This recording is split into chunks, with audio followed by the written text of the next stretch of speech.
Tulip and Cass go all in to avenge Jesse's death, while Jesse himself is tempted by the throne of God. Which, hilariously, is sort of what Star was trying to get him to do last season, right? In a way, it all comes around. It's Preacher! Season 4, Episode 7. Messiahs.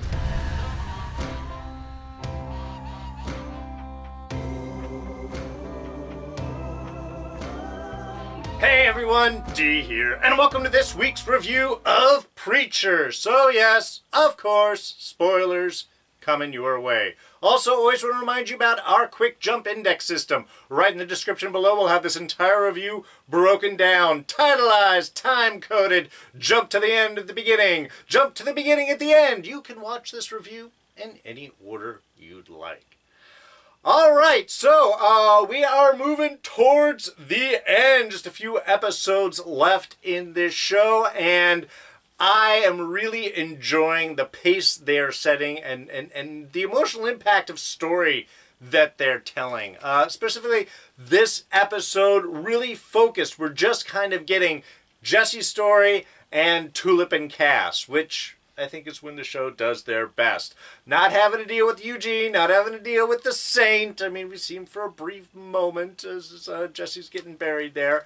And just a tiny little bit of Grail stuff. But really, most of the episode focused on our real main characters. And I think that was an excellent choice. It gave us, from Jesse's standpoint, we're getting to see the sort of questions and trials and temptations that he is dealing with post-death, with a fun little visit from an old friend, but not really, which answers some questions by the end. We'll touch on that. But also from Cass and Tulip's standpoint, there is so much emotion that they are going through with just who they are, the loss of Jesse, the dedication, the guilt are going to be, they let him, let him down. I mean, there's a lot that's sort of going on emotionally. And I think it was a great choice to take time to let them experience that. And sort of see where the clarity of focus on their revenge kind of brushes aside all of the BS. And so there was a bit of a journey going on with them, so I'm glad that we took the time in this episode to really go with that journey and see from recovery of Jesse's death to their final decision on how they're going to get their own sense of payback. I think it was a great episode, balanced very well, and definitely to its benefit to focus really on these just two main big stories, because while we got some great moments there with Jesse and the temptation and such, a lot of the real energy, heart, feel was all with Tulip and Cass this episode. So yeah, let's start off down here on Earth with Tulip and Cass's journey. And again, I loved how they really set up and spent time with their emotional reaction. I mean, even just honestly, from the whole burial scene in the beginning, how it's just honoring. It's what they have to do. And especially with Cass, they're in the day and they just got the umbrella up and they're still digging and putting him in the earth. And a great shot of flying off. I mean, we got the shot of the Saint that hopefully is not going to be bothering them for a little while. Certainly not for the rest of this episode. And then, returning to town and getting their car and driving off and all of those, while sort of, again, the action moments that we had from their big 70s undercover cop last episode, here there's more of a poignant anger, reaction, an attack on the world for what they're going through. And I think they really conveyed that very well. And good choice to take that moment to have Tulip read Jesse's letter as a way of kind of getting rid of that first initial reaction and then really coming back and embracing what that was Jesse trying to take. Now, the fact is that we still don't know as the audience what is in that letter. I think was an interesting choice. it's been sort of denied to us, and usually as audience we get that, you know, regular storytelling, you know, from Jesse's voice, you know, telling the story of Tulip, oh, go on and I love you, and whatever might be going on there. They deny us that, and I really sort of appreciate that from a decision making. One, it's a big letter, so trying to shorten it down in an overused narration with just emotional reaction might have been a little too ham-fisted, a little too heavy, and unnecessary, really, because we can see all of that in Ruth Nega's face. I mean, she's an amazing actor, and really played in this scene of going over. We see the intensity of what is being told in that. We got Cassidy's reaction last week, and we're seeing it here this week, and just how it just emotionally envelops her for that necessary purge which she and Cass go through. Which, again, interesting. Of course, they're going after a church. And I think this is the church that was on God's table. I thought that that was referring all the way back to Jesse's church way back in the beginning. But this looked a lot like the church that God had. So is this another expected run of his? Just throwing that out there. But Tulip destroying the church in anger, asking for answers, same thing that, of course, Jesse is after, and all are after in the midst of loss. Cass, a little different, very creepy, going up who I'm assuming is the pastor of the church. And I was really trying to get a read on where Cass was going, because there's anger and focus that we haven't seen really from him. This felt new. This felt different from anything we've seen Cass going through, and that's sort of something they carry throughout this, both Tulip and Cass, is that resignation and focus, in a way. Everything is cleared out. All the BS and what doesn't matter is just gone, and there's a focus on what they want to achieve. And I really think Cass killed that guy. I don't think he was going after the chickens. We didn't hear any chickens, especially. I mean, for a moment, it could have kind of thought that, I mean, Cass, you've been doing good things. Would you really go after this guy? So when he gives a line about, I've come to kill your chickens, that seems almost an out. But I wasn't buying it, especially with Tulip burning the church down there. I thought was, to me, it was like, if there was a question, that seemed to sort of answer it. And while I feel bad, like, is Cass just murderous in that? I think the fact that this is a church, that Cassidy is going after another speaker of God, and in some ways, when you're avenging Jesse and going after another preacher, pastor, depending on the specific denomination, seems a little wrong, and yet as an attack back against the church that had done so much against Jesse, it sort of feels that might have been where Cass was going at. So I would like to think that the chickens are dead, but I'm pretty sure it was the guy. And then, of course, from there, it's to Williamsburg to execute their plan, to go after God. Now, of course, we do find at the end, this is to go and get Humperdew, who is alive, contrary to many possible opinions out there or concerns, and actually hidden by Jesse. Very unexpected direction to go in. While Jesse lit all of the clone Humperdews out in the world, he did keep track of the real one, brought him to Danny here to hide out. But of course, we don't get to see that until a little bit down the line. They've got to play a little what if, where they're really going after, what is the goal. And I think they did that well, especially since they were playing with the whole Humperdew thing with Jesus and Hitler. And this is where we get really gangstery. This really felt like almost Scorsese film type Goodfellas through these sequences. The discussion with Danny about what you got to do, and this is what I want, and you got to do this thing. To the beautiful scene, one of my favorite of the episode, in the diner, where we have Cass again with that just emotional clarity. He's talking about the gloves have gone off. You know, the gloves are off. We're going to do what we're going to do.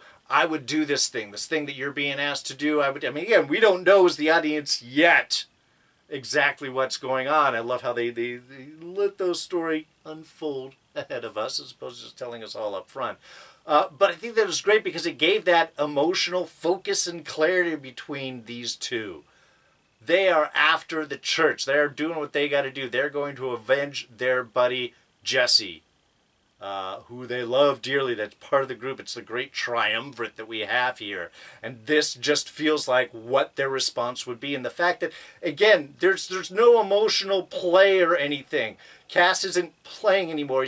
There's no fear. There's no hidden. There is a love and appreciation that the two of these people share. And they can converse without any extraneous BS. And I love so much the clarity and the directness that we get out of this, because there is, again, all this heart and feel. Whatever it is you're being asked to do, I would do it for you. The gloves are off. We're going to do what we have to do, and we're not going to worry about anything else. And Tulip just standing around, pulling out their gun and acing that guy. Just dropping him and walking out. Again, it was quick, it was direct, it wasn't big and flashy, it was just what needed to be done. There was such a utilitarianness to the scene. And then even the moment of watching Cass slowly wander out, you know, okay, make sure and get the tips out there and the change and grab the thing, and just like nothing, just no big thing about what just happened at all. It's a typical day. Was just, I mean, again, it was a great scene. It was emotionally well done, and it was beautifully, simply, and directly executed. Then, of course, we get our little fun reaction shot going back and telling Danny, yeah, we did that. I didn't think you'd actually do it. What, you've been asking me for 10 years to shoot your husband, and now I did it. And what, Danny's going to say no to Tulip at this point? If she had said no for 10 years about killing her husband, and she walks in and shoots him dead, do you think saying no is going to stop Tulip? No, of course Danny got her ass handed to her, and rightfully so. Which leads us to the whole Humperdew reveal, which again was great. Playing the soft shoe as the reveal there. Again, especially the difference between what we had with the fake Humperdew clone reveal just before in the episode. Yeah, it was great. And we get a little insight here that Danny didn't believe, but Humperdew's innate goodness converted her over. I think that's something to pay attention, because while Cass and Tulip are definitely very mad and going to use Humperdew as a pawn for their revenge, they don't care about him, I think perhaps maybe they'll be dissuaded by Humperdew's internal goodness. And that would be nice. I mean, Humperdew, yeah, he's a simpleton, but he's a good simpleton. And he dances well. And he helps in the escape, which I loved. You're not going to take him. I love Danny there. I love him, but you're not going to take him. Of course, the next scene is them taking him. But the whole escape, again, beautifully done. The rabbis just got in the way there and sort of separated them out. It wasn't really violent reaction. It was just separating them. And well, it's ready to go a throwdown, that Humperdew fakes levitation. And it looked great, too. He's in the background. He just sort of raises up. And then they do the reveal shot. And he's just standing on the pew. Okay, I mean, yes, for a moment I thought that Humperdew was being very, godly there, very powerful, very Messiah-ish, the one of three in the episode here. And again, that was, it was just great, and then just wanders off. Okay, bye, we're going to go, takes Tulip's hand and goes. And then a great little wrap-up there with Cass in a wonderful pushback that lets us know exactly what their plans are in a messed up way while describing exactly why it is. Cass has been around for a long time, seen a lot of crap. Here's people that were devoted to God and lost everything. This poor father was Betsy Collins. Lost the whole family off into war. Son died. She got nothing out of it. So you know what we're going to do? God cares about this guy right here. Well, we're going to shoot him and make God watch. just cruel. And again, direct. And it was just beautifully done. Here's the story. Here's setting the stage up because you're all stupid. You're all idiots. You're giving things up to a God that doesn't care about you. So you know what we're going to do? We're going to show that we don't care about him either. Beautiful bits of revenge. Now, Jesse, meanwhile, dealing with a bit of temptation in an interesting way. We saw in the previews, of course, Fiore popped up, and there was a discussion we had in the comments about Fiore kind of showing that supposedly if you're shot with the Saints' guns, you're dead. You're not even dead. You're not coming back. You're not going to heaven. You're dead. You're gone. It's like permanently dead. So seeing Fiore really sort of raised the question, is there truth to that? Well, we do find out ultimately, yes, that is, as of course the interaction that Jesse is having with Fiore is entirely projected from his own personal rule in hell. So Fiore, not real, just a projection, which go ahead and continue to justify that the whole Saints gun does actually kill. But still posing an interesting offer towards Jesse. Can you be God? Will you take over this realm? Now, they say it's a real offer. He is in hell. You do have to wonder if this is all just going on in his mind. And yet, you know, Messiahs is the title of the episode, and we are dealing with the sort of three Messiahs. We, of course, have Humperdew. We have Jesus, who Hitler is trying to come in and retake his position as Messiah. And then we have Jesse, who last season Star was trying to get to take over as Messiah. And here he is now dead, being offered the throne of God, because with God gone, everything is all messed up. What did Fiore say? The battles used to be tit for tat. Hell would win some, heaven would win some, but ultimately everything would stay balanced until God took off. Hitler has taken over in hell. Jesus is no Hitler, as Fiore points out. Certainly not able to deal with the cunningness that Hitler can present, and therefore losing the war. So I guess we got to assume that this is a direct offer, that through the projection that the forces of heaven are in some way still offering Jesse to take over the throne. It's kind of interesting idea. I like, of course, that Jesse is pushing back on it, because ultimately, he's a humble guy. He still just wants answers. He's not, unlike the saint, he's not trying to kill God. He's not trying to get rid of him. He just wants answers. And he's still, in some ways, in his own way, a humble servant. Why is he in heaven? Well, he wasn't in heaven, he was in hell. But it was still a good point. He's done some good things and some bad things. Ultimately, how does it all balance out? And he does still have Genesis, which was a question that I had. I guess carries on in with the soul right now. And speaking of Genesis,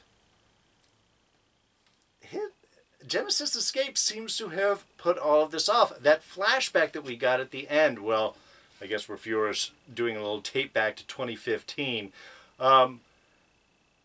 that God was just doing God's things, bored, passing all the prayers, whatever, I don't want to hear this, I've heard this same before, everybody else, oh, I don't want to get into college, there's a lottery, oh, it's not going to be benign, it's going to be, you know, whatever.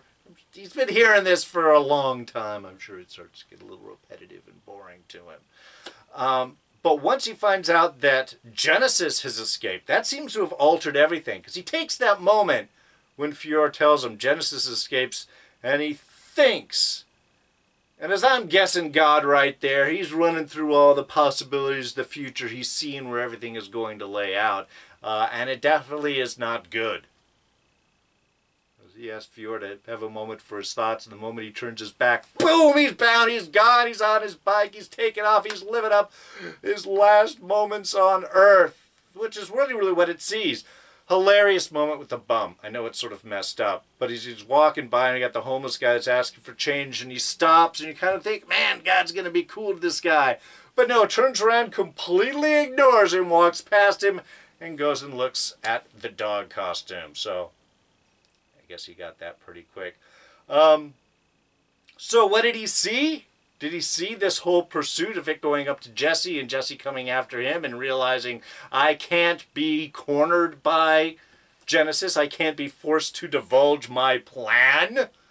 Therefore, I'm going to have to wipe all of humanity out and start again. The third creation. Which could potentially be what actually gets Jesse to get on the throne. Humans? Well, what if God just completely dismisses humans at all? Do you still want answers, or do you want to sort of take control there and stand up against the forces of hell? It was a real interesting encounter there. I sort of liked how that all developed. I liked them bringing Fiore back, but not really. Again, just a projection. A form of another demon or angel or something like that. But yeah.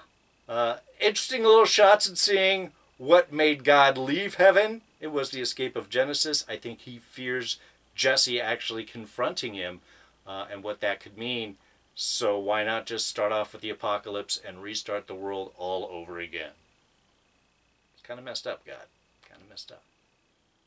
And of course, we also got a little bit of Grail stuff. Very simple, straightforward things. We have, of course, Hitler uniting Jesus and Humperdoo. I guess Jesus never has met Humperdoo or his erection, though Humperdoo certainly met Jesus that way. Very discomforting. But of course, this is also proof that this isn't the real Humperdoo. It is a clone. And Hitler having an interesting idea of pulling Jesus in to be the Messiah, which sort of should be his role. But you can't trust Hitler. If he wants something, you know that that's going to be bad in one way or another. Also, if Jesus, wasn't Fiore said, Jesus isn't a Hitler. He's not he's not ruthless enough to sort of battle up against, and not powerful enough and wise enough with experience, sort of like God, to sort of stand up against a Hitler type person. So kind of an interesting twist right there. Hitler wanting Jesus to take over his role or retake his role as Messiah. But how does that serve Hitler? Very interesting. And of course, we also got the reveal of Hoover 2 as an undercover cop working for the Pensacola police. And his boss got a half hour for lunch. He's still got 27 minutes left. Take all 27 minutes. But a long distance call, that'll pull him away from his lunch. I don't know why that's amusing. I don't know, but it is. But yeah, a great little reveal for a moment that Hoover 2, actually an undercover cop, going after the Grail, going to expose, ready to give it all as long as anybody's in danger. No apocalypse on his watch. Which, of course, ends right there as Featherstone, undercover as barista, pops up and pops a cap right through his head. So, again, it was simple, straightforward, not a whole lot there, just kind of funny. But not the best scene of all of those sequences. That would be our Scene of the Week for this week. And look, it's dumb. There were great, let me talk about it, okay? There were great bits. The whole cafe scene, diner scene with Tulip and Cass and the whole hit there, that was awesome. The final bit of pulling Humperdoo out and having fake levitation and Cass's whole story about Betsy Cullen, that was an awesome scene. But only one made me literally laugh out loud and just kept me thinking about it by the end of the episode. And that's Hitler asking for sugar. Okay, again, dumb and simple. But when Hoover 2 goes and hands him his coffee, and he asks, "Sugar! Sugar?" I mean, that's how you would expect Hitler to order sugar. That's exactly, and it's something we haven't seen enough of Hitler being Hitler. I don't think since really like the sub shop and stuff. This is how Hitler should be ordering sugar. This is how we should be doing everything. He's smart. He's figuring things out. You know, he's got his plan. That's all great to see. But this is a classic Hitler moment. This is exactly how I would think that Hitler would order sugar. And part of me thinks the whole scene was improv. That he just went off and decided to choose that direction. And I'm glad that he did. That was an excellent choice. It was just hilarious. And I love how Hoover, too, was just like, already in there, 2 packets. He's got it covered. He's a smart guy. Though, an undercover cop, and now, of course, dead. But I just love that. Again, it's short, it's stupid, but it's... Come on, that is how Hitler would order sugar! And we got to see it. Alright, just a couple of small things. One, who was the little girl that Jesse was talking about fishing in his first moments of what he thought was heaven? Could just be a random soul trying to do some fishing. My guess, it's his daughter. We did get a brief mention last week of how Jesse had lost a child. He might have said son or whatever, but for some reason I was thinking this child looked like a Jesse Tulip combination right here. So that's sort of just what I thought. This is Jesse's child, and he's teaching her how to fish and just hanging out. And I think that was a real sweet idea. And I'm holding on to that. Now, of course, we did get a brief shot of Hairstar in this episode chasing a dingo who bit his penis off and is running away. Just, I don't know. You know, honestly, that's almost a little too much. I mean, look, you got a dingo. Okay, God, you have a dingo come and bite Star's penis off, but you let him survive the nuclear blast. It's really just trying to hurt him, I think, more. God's being very vengeful.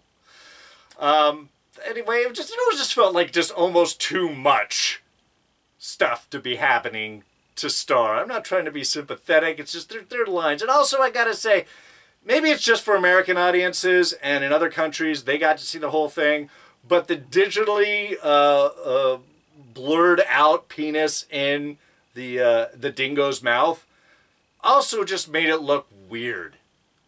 I mean, from a camera shot, I don't know how you would have got away with it without. I think they've used that image before, the digital blurring. It's happened before.